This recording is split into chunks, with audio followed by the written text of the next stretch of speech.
Good afternoon, ladies and gentlemen. Thank you for coming along. Nice to see some IPAF instructors in the room claiming their CPD points. Yeah.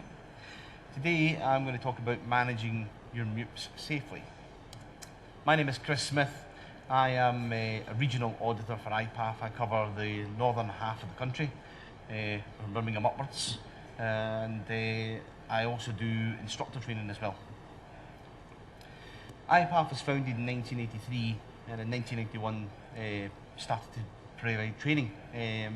We also offer different services through legislation, health and safety, the law relating to MEWPS, insurance, and they can arrange insurance for you whether you are using MEWPS or whether you are a training centre. Obviously training, because that's the main reason why I'm here, accident procedures, publications and general information. So all these things that they offer as a service, whether you're a member or you're a training centre. Machine categories, we have 1A, which is a static vertical, which is a machine which can be driven into place in the closed position, but when elevated it can't be moved. A static boom, like the other machine, the 1 categories can be driven or pushed into place, but again when elevated can't be moved.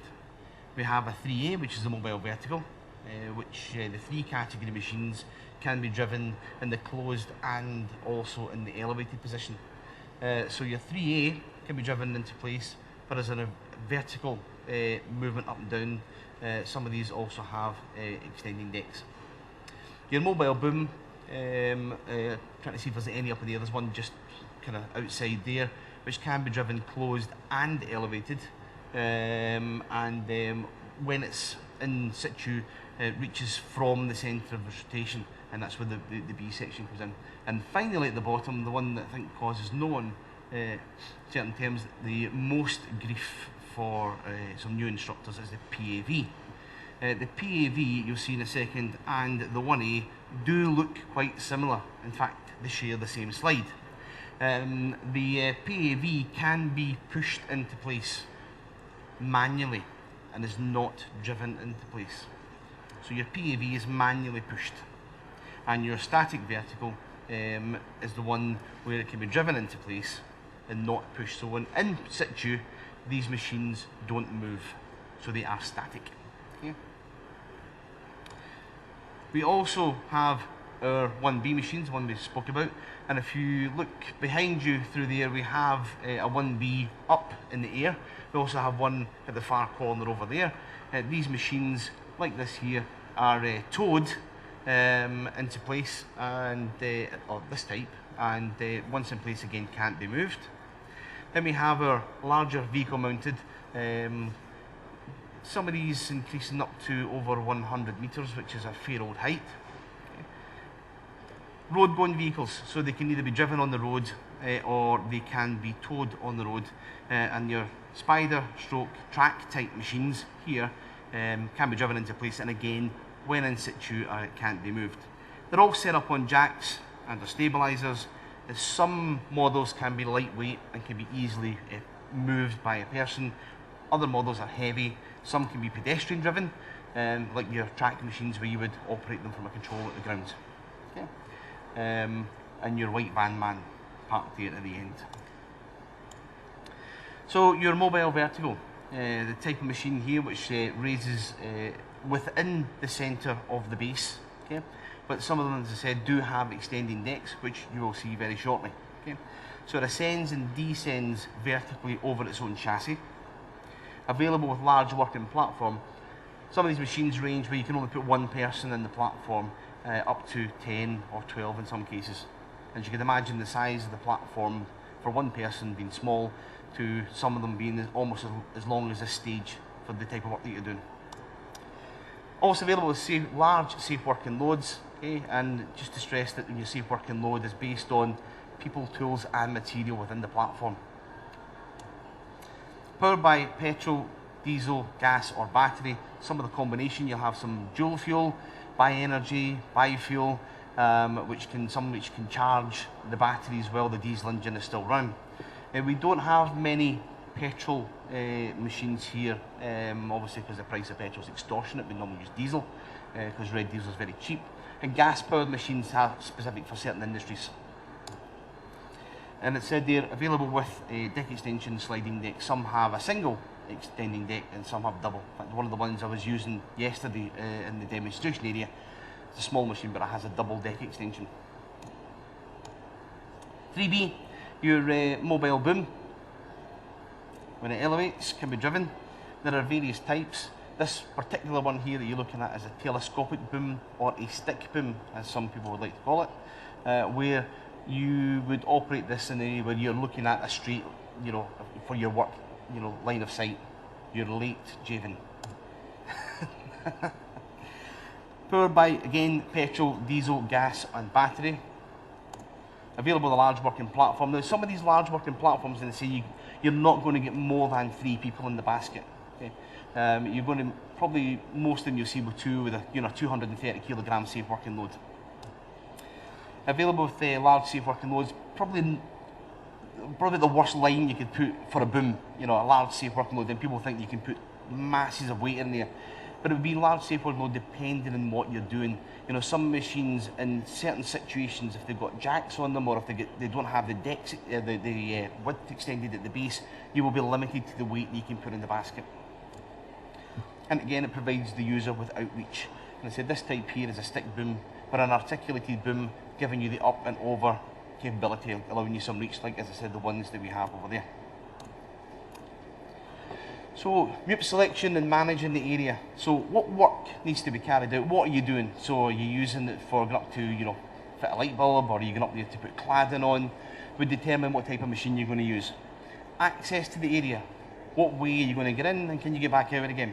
The terrain, the ground area, and I've got a picture a bit later on ground conditions in 2 particular machines which are being used in situ. Work ground area, maximum ground pressure. A lot of these machines will have a lot of load bearing on them. I've got a machine over there that take 1,750 newtons, which is a lot of weight pushing down on a jack. So you can imagine you're going to have to put spreader plates under there. Height and reach required. How high do you need to go? The other thing to look at is it a machine which is made in Europe, or a machine that's made in the States that will give you imperial, or it's going to give you metric, so you need to try and work that one out also. And the fuel type, as we found out in here on Monday, it's great. You can bring a diesel power machine in here when the show's not happening, but as soon as the show kicks off, then everything's got to be done either through battery or electric power. Is the operator trained, and does they have his IPAF card? I've actually got mine in my wallet, but I'm not going to bring it out. Don't want to drop all my £10 notes. Okay. The above should be covered in the employer's risk assessment method statement, and we have a version of that on the IPAF website for those of you here who wish to download one later on. www.ipaf.org. Message from our sponsor. Familiarisation. We have wide range of machines, and I don't have an exact figure, but I believe there are thousands of different types of machines out there in the market. However, you can be trained on one type of track machine which is completely different functions to another type, but they may look the same. You may look at one scissor lift in the control panel. When you push the lever away from you, is going to take you up, but maybe 6 months down the line they had a rethink, and the control panel the lever has to be pulled back towards you. They may look similar, but you need to be familiarised on those types of machine, and it's important because it is the law. So IPAF strongly recommend that people who are going to be using one particular type of machine on a training course, after that point, then you would expect that familiarisation is going to be carried out. Included in that, knowing and understanding where to get the manufacturer's instruction manual, because it's important that you may be able to look at a machine, but it's important that you reference the manufacturer's instruction manual, because everything you're going to get relating to that particular machine will be in there. If you can't, and it isn't part of the machine, most manufacturers now actually have an availability online, so you can actually download for free the manual, but some of them are pretty thick, so make sure you've got plenty of ink in your printer. Qualified personnel carrying out your familiarisation, recommended that again that at least it's a demonstrator level who's given the familiarisation to the person who's been trained. We'd also ask that was put in the logbook. Proof of experience. Other MEWP considerations: delivery, demonstration and familiarisation. We know that there are times when people are pushed and the delivery driver turns up on site, drops off the machine and asks the operator, have you used it before, which is normally yes, which means no. Can you sign my line and I'm off. He gets 5 miles down the road, gets a call from the office, you need to go back because they have not a clue how to work that machine. So as a demonstrator, your role is to make sure that you do that handover to the operative prior to leaving the site. Pre-use inspection function check is recorded. IPAF, and I left them, I didn't have one with me. On the IPAF stand, we've got pre-use inspection cards, fantastic. They're free and available for you to take away. Really good when you're doing your check in the morning, keeps you, from top to bottom, you can check through and you're not going to miss anything. Evidence of 6-monthly thorough examination. A lot of manufacturers, a lot of hire companies put a sticker on the machine. It's a visual indicator to let you know when it needs to be done. Other hire companies will have them in the black box in the control panel. Maximum wind speed, okay, varies. You may have some indoor machines. You have machines which are rated up to a 4.6, which is 28 miles an hour.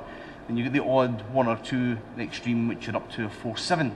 I believe the particular French manufacturer have some of those machines. Maximum person is going to be carried, and that will be indicated on the platform. You'll be, to have a small picture on there of maybe 2 people and a box of tools. And of course the reach, height, entry, manoeuvring and weight is important depending on the ground area that you're working on. And then your storage of your engine oil, hydraulic, through distilled water and your fuel, and battery checking, and making sure that if you are doing any battery checks, you're wearing the appropriate PPE. Jumped ahead there. ISO 18878 operator driver training. Looking at the part of the functions on this one here, looking at the ground. Is it hard, firm, soft, slope, uneven ground conditions? Again, some machines will work on a slope. Most machines will have a cutout switch on them, although the alarm will go off, but will still allow you to operate the machine. So as an operator, it's important that you make sure that you follow the safety guides on the machine. Subterranean hazards, so you've got the ground area, you've got manhole covers. I don't think you like to call them that anymore, but it's a manhole cover. Slab loading limits, overhead hazards, power cables, wind speed problems between buildings, what we call the funnel effect. We were in here the other day at the start of the week, and the door at the corner there was not allowed to be opened due to the lightweight panels and potential blowing them over. So although you may be inside the building, you need to be aware of what could be happening if a door's left open. Vehicle pedestrian routes and barrier systems. At this moment in time, IPAF are very strong in pushing the crushing hazards, and as you can see here from the glitched video which is running, this is a major issue, and you'll see that most of the booms that we have out there now, we have a sticker over the top of it, particularly covering this. And it's always important that when you are elevating the platform that you do look up. And for those of you who have been wandering around the show and seen me up on the large boom platform there, you'll see that I'm always looking up, even though I know that there's nothing above me, because I've done it so many times this week. Site survey requirements. Okay, customers' details and contact is important because you may have to get back in touch with them if there's any problems with the machine, if your driver's on site. Site details and contacts, again, so that if someone has to get to site to pick the machine up, at least they know who they can contact, and it's going to save some time. Meet date, time on site, site entrance and access, so how do you get there and how do we get back out again, and making sure you've selected the correct machine for the job. Trees, arches, gate steps and slopes. Pylons, electricity pylons are a major overhead hazard. Plant offload area, to make sure that if the machine is going to be offloaded, it's not going to be interfering with anyone else's work. Ground gradients, weight restrictions and slab loadings, and I said I've got a picture on that in a couple of minutes. Weight limits, dimensions and turning circle. Some machines will have a turning circle of 360 degree, continuous rotation. Other machines will maybe give you 180 or 179.9. It's up to you to make sure that when you get in the platform and something has rotation on it, that normally they'll have directional arrows in the platform controls and also on the base, so that when you jump in the platform, it's not a case of just driving forward and hoping for the best. So you're making sure that they're lined up. Materials and person to be lifted. Who's going to be going up in the air, how many people need to be in the platform, and what type of materials are you taking. There's no point in you taking a small boom up in the air if you're going to have a 6 metre panel to put up on it's for cladding. So it's important that you have the correct machine for the job. Where is the height and outreach goal? again, having positioned the machine in the live demonstration area, we had to ensure that where we positioned that machine to elevate it, because we have a very tight circle that we couldn't come outside, bringing the machine back down in the closed area is very important, so we had to position the machine so it was easy and safe for us to do so. Can it be achieved by one platform type? And it may be the case that sometimes you may have to bring a machine in to work further back from the area because there's some hazards in the way to gain reach, and then you may have to then alter that to bring in another type of machine for lower level, which could be either be a scissor lift or it could easily be a small trailer mounted platform. Talking about boom type platforms and particular harness requirements, it is strongly recommended that a full body harness with a short restraint lanyard is used in a boom type platform. However, it's not necessary in vertical type platforms unless a job specific risk assessment has been done. We're not saying that you can't wear a harness or you shouldn't wear a harness in a vertical mast platform, but it's definitely down to your specific task that you're undertaking and ensuring you have a suitable risk assessment carried out. So the need for fall protection system will be carried out on that one. So different types of harness. We've got a belt harness, as shown here. This particular harness can allow injuries to happen. So if you were to fall while wearing that type of harness, you guarantee you're going to cause yourself some injury. Full body harness is essential. This is the type that's been used. Yes, it's safer, but that used with the correct type of fall prevention equipment, your short lanyard, is going to stop the fall from happening. Travelling to the workplace, positioning train, safe working load, some bits that I've covered earlier on, wind and weather, electrical hazards, PPE, do's and don'ts, and parking. We travelling with the machine elevated, and as you can see, not having checked the ground area prior to moving the machine can and will lead to him being hung there in the mid-air. Is fantastic. So the machine type and weight, travel position, walk the route to make sure that you are not going to come across any hazards, either whether they be overhead, situational awareness, what's going on round about you the whole time. Okay, slopes, rough and boggy ground. So things like this, as I said, I had a couple of pictures for you. You know, someone here hasn't walked the route prior to elevating and driving that machine. And as you can see, something has gone wrong. I don't know about you, but the very large subterranean cover there gives it away that there's a potential that something's going to give. So, not feel aware of what happened to the person who was in the basket. And also, wonder how far they got before they realised, oops, we have a problem. So making sure that you've walked through it and asked relevant questions. You know, it would have been quite easy to ask someone, you know, what weight is this machine? It weighs 7.5 tonne. What load can we put on those slabs? 0.5 tonne. So really, by ensuring that you've done you know, a site survey prior to operating the machine. So positioning terrain, location, setup and barriers. What is the surface made of? You know, we speak about man-made surfaces. We've got greenfield sites, we've got brownfield sites, we've got beaches. You know, we always talk about using these types of machines on beaches on the IPAF course. And I know that on certain occasions it has been done. People do have concerts on the beach, and we have a lot of piers up and down the country, so people need to gain access to them. So what is the type of conditions that we're going to be working on? Set up, so you've got levelling, correct position for each task that you're undertaking, and always making sure that where you are working with the machine, that it's barriered off and it's safe for the person who's not just using the machine, but for the people who are in the area and the environment surrounding you. Hence the reason why we have barriers where we are working. Again,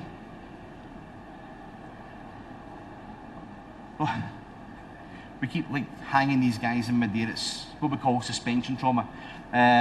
So here we have a machine driving along, and obviously the driver hasn't been fully aware of what he's doing, but at the same time the person who's operating the boom platform isn't aware that that machine, or is aware that it's got an overhang.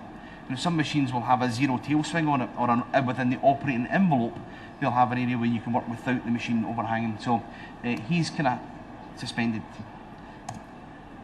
Weather conditions, you've got rain, ice, snow, sun and wind. There's one particular one miss there is thunder and lightning. The last thing you'd ever want to do in a mobile elevating work platform is elevating thunder and lightning. Okay. Electricity, we mentioned about electricity earlier, you know, a major overhead hazard, electricity power lines.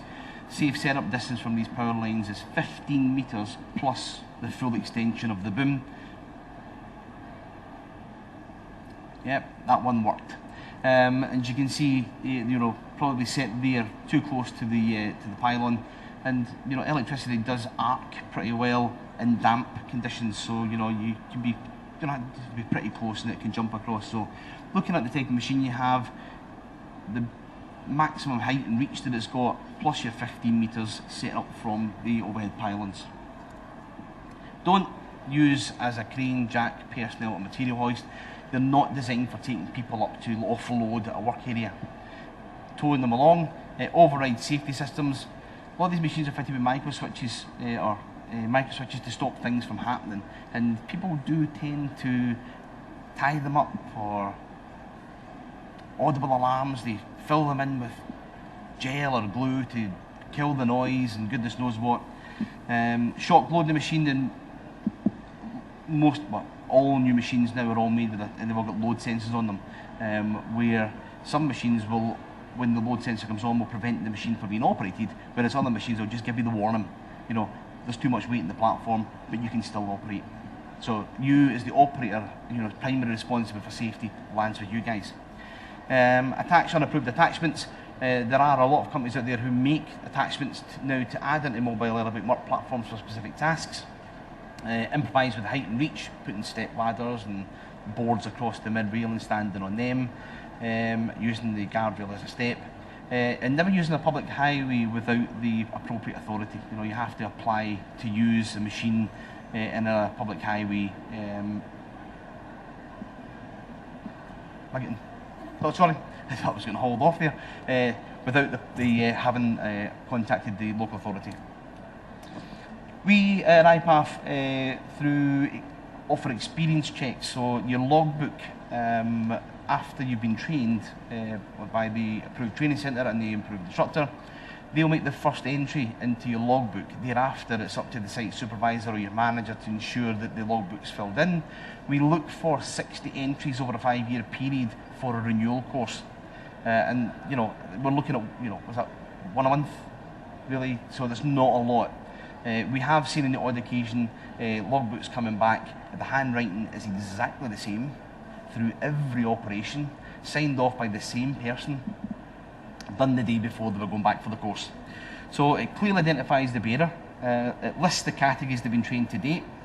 The logbook, as I said, is there for listing your experience. Internationally accepted.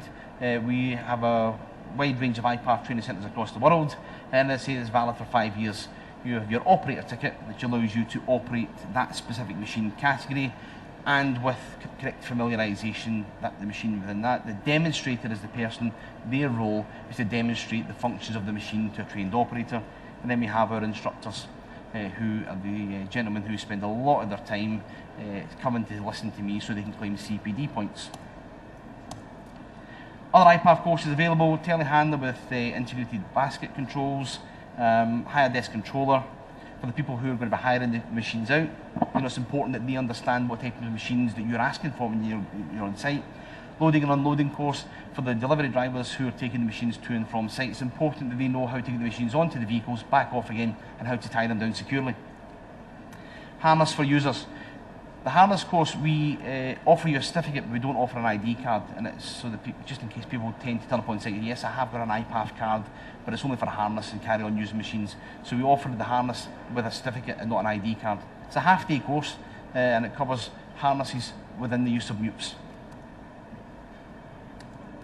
So your typical content of your operator course: up to 6 delegates for one machine category. And if we have increased the machine categories to 2, we limit the numbers to 4. It's a standard 7-hour day, okay, with a theory session in the morning and a practical session in the afternoon. Part of the practical session, they are offered familiarisation on that particular type of machine, some time to familiarise themselves with the controls, and then they're tested on the task. Okay. So we cover safety regulations, types of platform, safe operation, Control and risk evaluation, inspection of the machine, and we do, on the practical side, we have an inspection criteria, a pre-use check, and then we ask, or the instructors are then asking the delegates 7 individual questions from a bank of questions that they have, and they already have the answers. Daily maintenance, whether it be a battery check or a fuel check or a hydraulic oil check. Machine presentation, that takes up most of the morning. You know, of course, normally we start about 9 o'clock. By lunchtime, they'll sit a post-theory test, which allows them to move on to the afternoon session to do the practical course. Covering machine components, and some of the ones that I've covered there, you know, you'll have maybe a 3A machine which got have a scissor pack, you have some of the 3A machines, and we have a Sigma deck on it, a Sigma axis, so you've got different types of operations, so these things to cover. Function control before use, machine start and stop, and it is important that when the machine stopped, especially during the training, that the key is removed and the emergency stop switch is put in.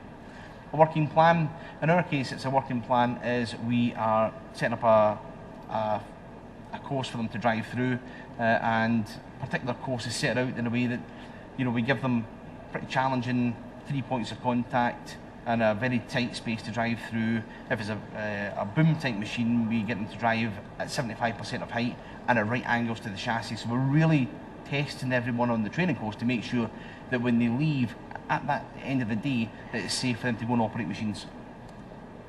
Driving and manoeuvring and preparing the machine for the job. Safe movements and your typical jobs, parking the machine and your theory test. When the candidates come into the classroom, first thing in the morning, they're given a pre-theory. It's what, 30 questions. And at the end of the theory session, they're given the post-theory, which is exactly the same test, but the idea is for the instructor to have an understanding of what level of knowledge the delegates have when they come in the first thing in the morning, and then by the time they do the post-theory test, we're hoping that they have improved their knowledge. Trust me, some people have done worse on the post-theory test. So then it's the practical test after that. So the afternoon is done for the practical test, where they, as I say, they have a set of check boxes, and the total number of penalty points per machine is 20. And then we have our PAL card.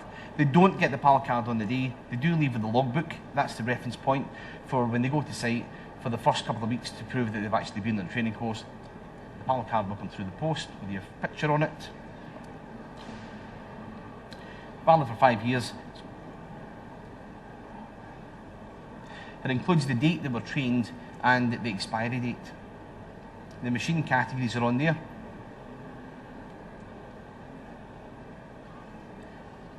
For those of you guys who are involved in construction sites, IPAF now on their website have a section on the home page where in the top right hand corner you can actually type in an operator name and number, and it'll come up with the PAL card, so you can actually see the person who belongs to the ticket. So no one's going to come along and say, I have got an IPAF card, yes thank you very much, what's your name? Type in the name and the card will come up. If they don't have an IPAF card and an IPAF number, then that won't happen. So IPAF literature, quick through, run out of time. IPAF literature here, we have some stickers available for machines. The IPAF stand is just through the back end there. I'm across over here, going to be doing some live demonstrations. So we have some literature for you to take away with you if you feel free to come along. Thank you very much for listening.